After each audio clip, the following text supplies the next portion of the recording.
Good afternoon, plant lovers. It's been about 2 to 3 weeks since I planted my tomato plants, so I thought it would be a great time to give a little update on how they are doing.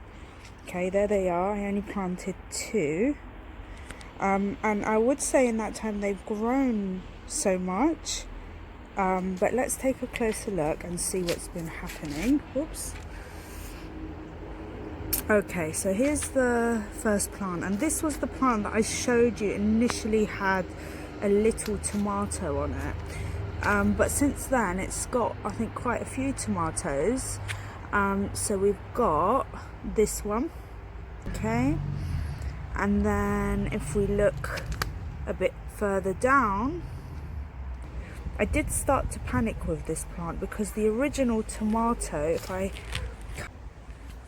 turn it over, you can see from underneath it has some kind of rot at the bottom. So I did panic. I've checked the other ones, and like there's one there, they don't really seem to have that problem. It's that one, it's just that particular one. And I did panic, and I went on the internet and I was like, why are the tomatoes rotting?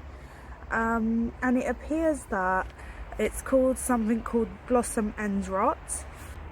Based on my research, one of the causes is irregular watering, and that was the case because I remember there were a couple of days where I was busy with work, currently working from home,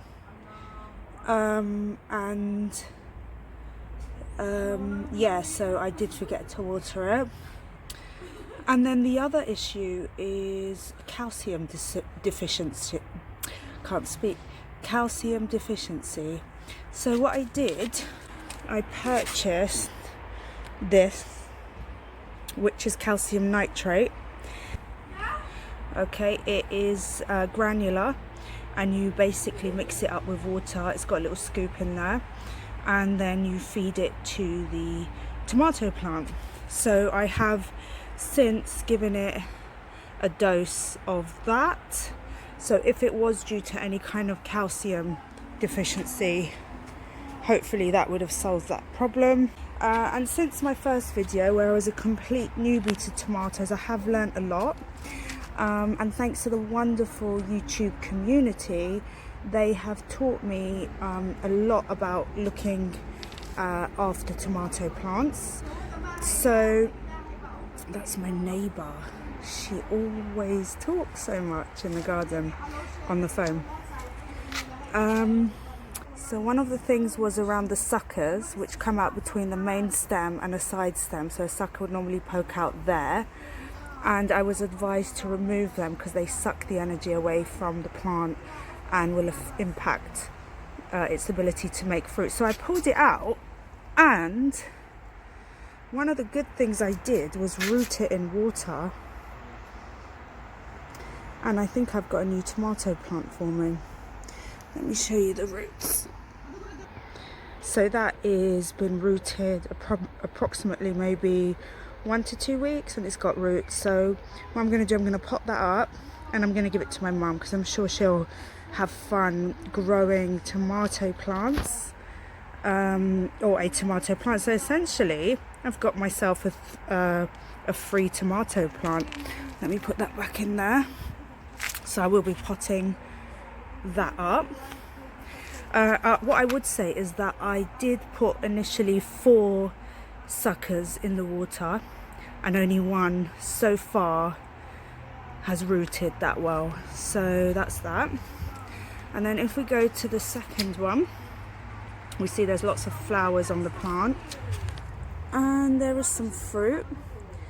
I have inspected the fruit from the bottom on the second plant, and so far so good.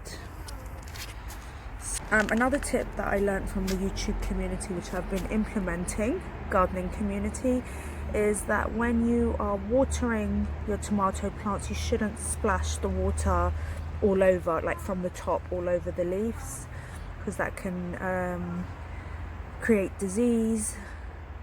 So when I'm watering, I literally bring the hose right to the bottom of the soil, and I water straight into the soil. And I was also advised to try to keep the lower level leaves away from the soil. And it looks like this one has started to get, and I did that, but this one looks like it's starting to get long again, so I might have to give it a trim just to make sure that it's away from the soil and there's good airflow. So that concludes the end of my tomato talk update. Plenty of new fruit, plenty of flowers, and blossom end drop.